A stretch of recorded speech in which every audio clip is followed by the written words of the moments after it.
Bagus. Jadi menurut kalian, apakah laporan hasil observasi dengan cerita yang biasa itu bersama?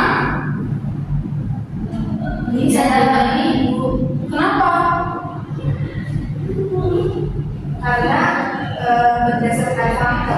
Ya, benar sekali Fitri. Jadi hari ini kita akan belajar mengenai konsep, struktur, dan kaidah kebahasaan teks laporan hasil observasi. Dan setelah pembelajaran ini, kalian diharapkan mampu mengidentifikasi isi, struktur, dan ciri kebahasaan teks laporan hasil observasi.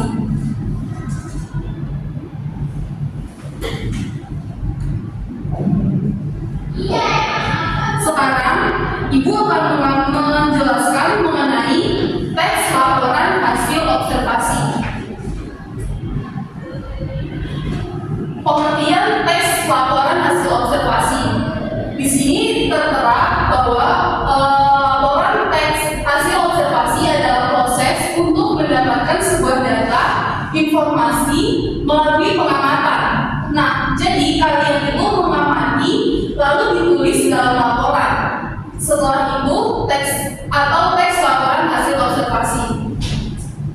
Selanjutnya, teks laporan hasil observasi ini adalah teks yang berfungsi untuk memberikan informasi mengenai suatu objek atau situasi setelah diadakannya investigasi atau penelitian secara sistematis. Teks laporan hasil observasi juga sering disingkat menjadi teks LHO. Selanjutnya, tujuan dari teks laporan hasil observasi ini biasanya untuk mendapatkan informasi dan menjelaskan secara rinci nih mengenai suatu hal dari sudut pandang keilmuan kepada pembaca. Teks laporan hasil observasi biasanya juga berisi fakta-fakta yang dibuktikan secara ilmiah. Lalu ada ciri-ciri teks laporan hasil observasi. Yang pertama itu bersifat objektif.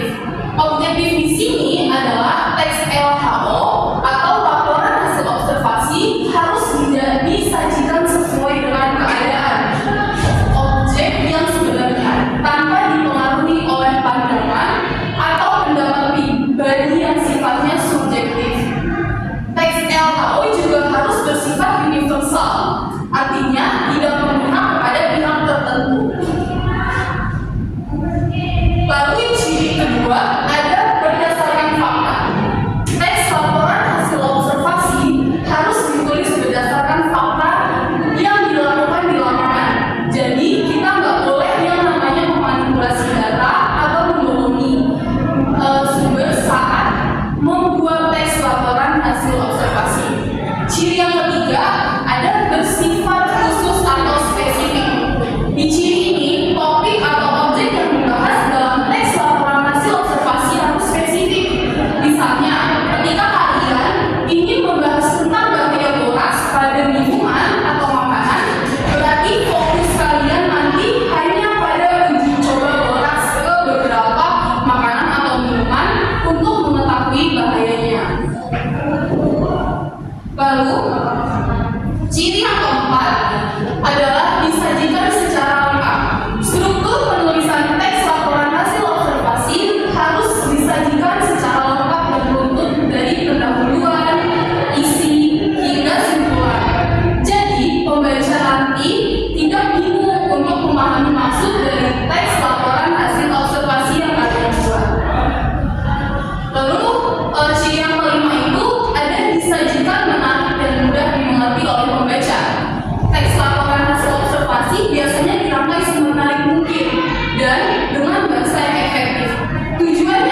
non-vaskular yang hidup di tempat lembab. Tumbuhan ini termasuk dalam kelompok Biophyta dan tidak memiliki akar sejati. Jadi itu termasuk contoh klasifikasi umum.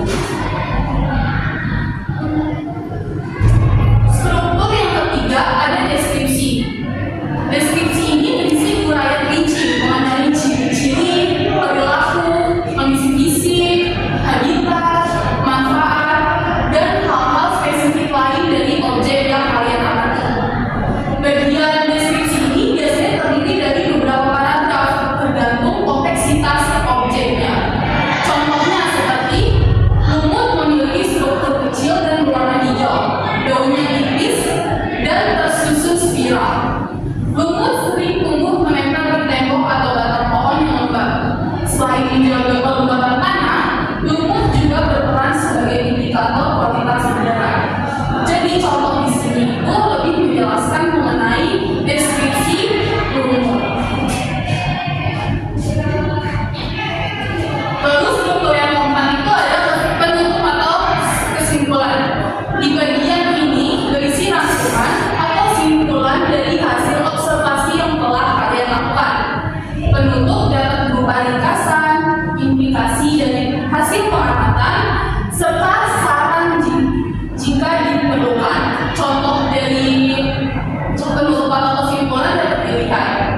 Kalimatnya, dari hasil observasi dapat disimpulkan bahwa lumut memiliki kemampuan beradaptasi tinggi di lingkungan lembab dan berperan penting dalam menjaga ekosistem. Oleh karena itu, menjaga habitatnya dapat membantu keseimbangan lingkungan. Lalu setelah kita membahas struktur, kita masuk ke kaidah kebahasaan teks laporan hasil observasi. Kaidah yang pertama ada menggunakan kalimat definisi. Pada teks laporan hasil observasi, kita sering menggunakan kalimat definisi. Biasanya ditandai dengan kata adalah pada pernyataan umum yang menyatakan pengantungan atau definisi dari aspek yang akan dibahas. Contohnya seperti kemani atau disebut basil adalah dedaunan kecil yang memiliki aroma khas dan lembut dengan sentuhan aroma limau. Jadi kita harus cantumin kata adalah.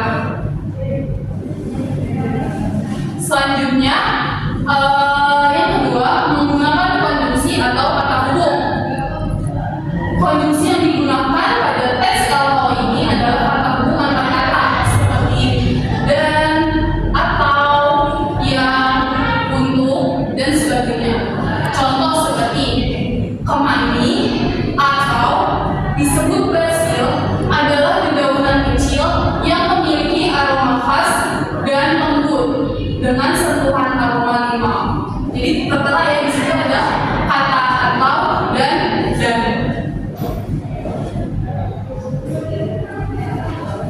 Lalu kaidah yang ketiga adalah menggunakan kalimat simpleks dan kalimat kompleks. Pengertian kalimat simpleks adalah kalimat yang menggunakan satu verba dan menyatakan aksi atau peristiwa atau keadaan, dan biasanya disebut kalimat tunggal. Contohnya seperti setelah ini kembali keras-keras daun kemani. Lalu kalimat kompleks adalah kalimat yang terdiri dari dua struktur atau lebih dengan dua verba. Contohnya seperti kemani dapat disulap menjadi toner yang bisa digunakan sebelum tidur setelah wajah dicuci bersih.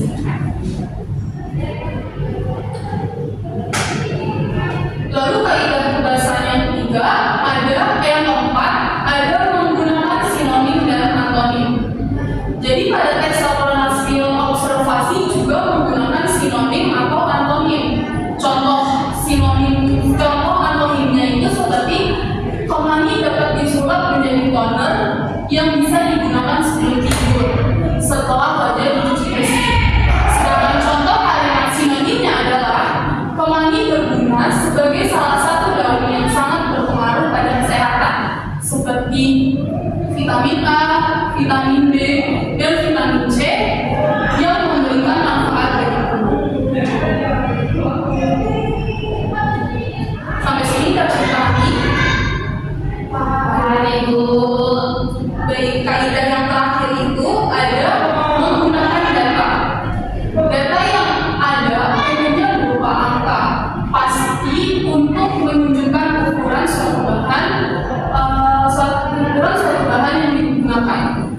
Contohnya seperti bahan yang digunakan adalah 100 gram bubuk kemangi dan 200 ml air panas. Oke, dari materi yang sudah Ibu jelaskan, sekarang Ibu akan menampilkan gambar mengenai teks laporan hasil observasi tentang tanaman obat. Silakan nanti kalian baca dan kalian pahami teks tersebut.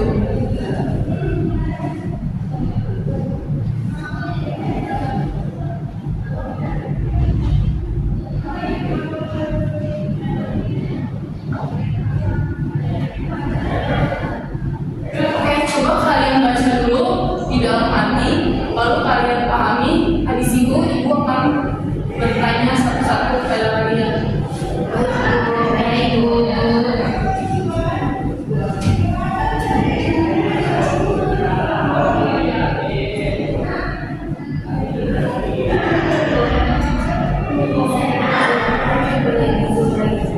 Boleh?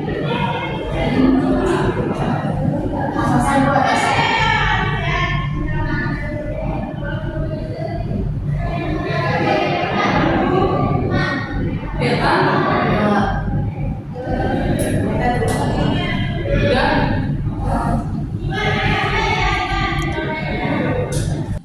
Baik, sudah ya. Sudah Ibu.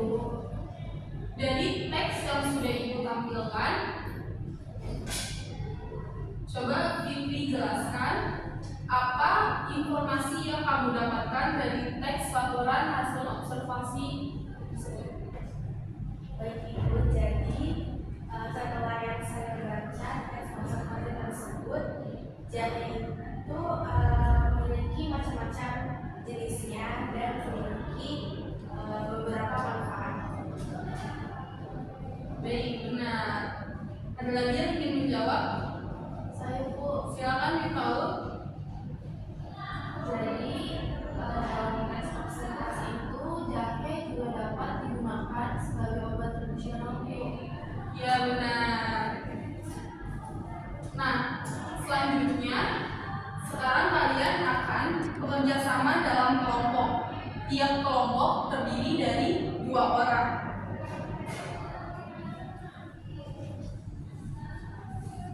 Ibu bagiin satu-satu ya.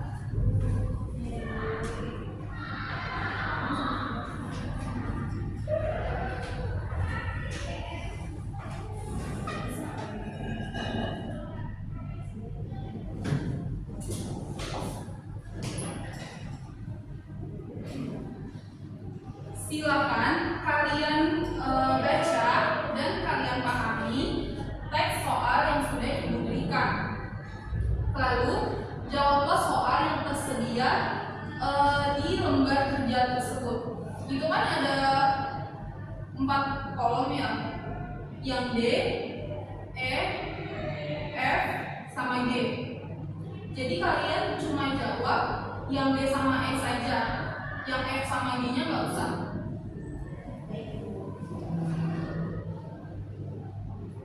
Waktu mengerjakan kalian 10 menit ya. Baik Bu.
sisi manfaat. Iya benar.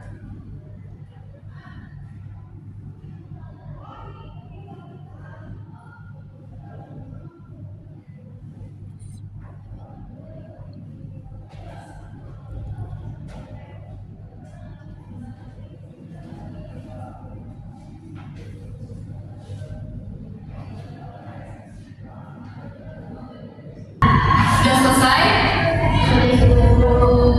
Oke, baik. Sekarang kita koreksi bersama. Mungkin speaker.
Sebutkan 3 ciri teks laporan hasil observasi.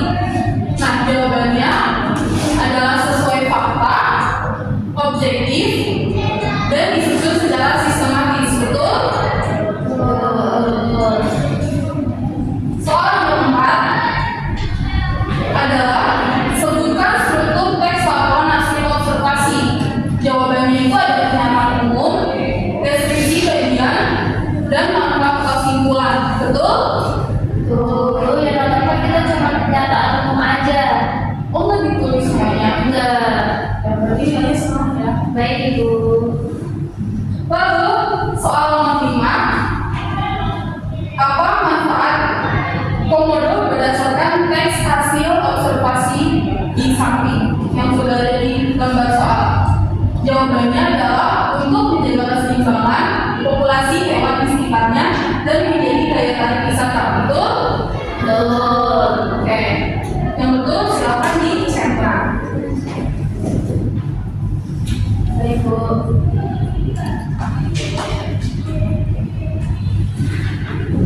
Sudah? Sudah. Lalu kita ke soal yang bagian B. Kita lihat ya soalnya masing-masing. Nah, kan itu ada dua kotak.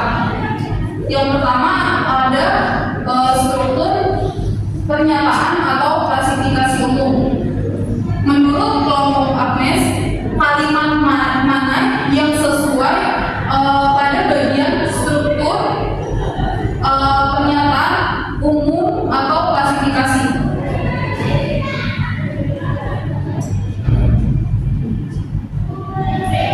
Di paragraf pertama, komodo adalah hewan melata yang termasuk dalam keluarga Pharyngidae. Komodo umumnya hidup di beberapa pulau di Indonesia seperti Pulau Komodo, Rinca, Gilimantan, dan Sulawesi. Ya, betul. Lalu selanjutnya itu ada deskripsi bagian. Menurut kelompok Fitri, kalimat mana yang sesuai untuk dimasukkan ke dalam deskripsi bagian? Menurut kelompok kami, Bu, itu terdapat di paragraf kedua, yaitu komodo memiliki tubuh besar dan panjang dapat mencapai diameter dan beratnya 70 kg. Selain itu, kulitnya besar dan bersisi cakap dan tajam. Ya, betul. Lalu di bagian struktur yang ketiga itu ada deskripsi manfaat. Jadi menurut kalian kalimat yang sesuai untuk dimasukkan ke bagian deskripsi manfaat itu ada di paragraf nomor berapa? 3. Ya, coba ya dibaca. Komodo merupakan hewan karnivora. Komodo bermanfaat bagi ekosistem karena membantu menjaga keseimbangan populasi hewan di habitatnya. Komodo juga menjadi daya tarik wisata sekaligus dilindungi sebagai satwa langka di Indonesia. Ya, betul. Jadi kalian udah paham ya mengenai teks laporan hasil observasi. Paham Ibu?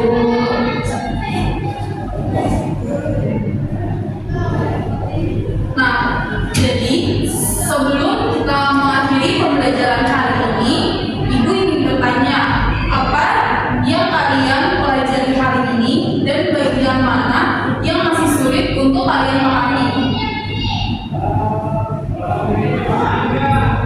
Sudah ada Bu, sudah jelas.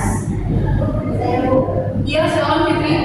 Pembelajaran hari ini mengenai tes laporan hasil observasi, tetapi menurut saya yang masih sulit untuk dipahami yaitu pada struktur teks umum. Oke, nanti akan kita pelajari lebih dalam ya mengenai struktur yang ada di teks laporan hasil observasi. Kita akan bahas di pertemuan pekan depan. Baik Ibu. Jadi PR kalian adalah silakan dicatat. Baik Ibu. PR kalian adalah menentukan satu objek yang akan diamati pada pertemuan berikutnya. Objeknya itu bisa berupa benda, hewan, atau fasilitas yang ada di lingkungan rumah kalian atau yang ada di sekolah ini. Sudah Ibu. Ya, baik. Terima kasih atas kerjasamanya hari ini. Kalian sudah belajar dengan baik. Mari kita tutup pembelajaran hari ini dengan membaca hamdalah. Alhamdulillah. Baik, terima kasih. Ibu tutup ya.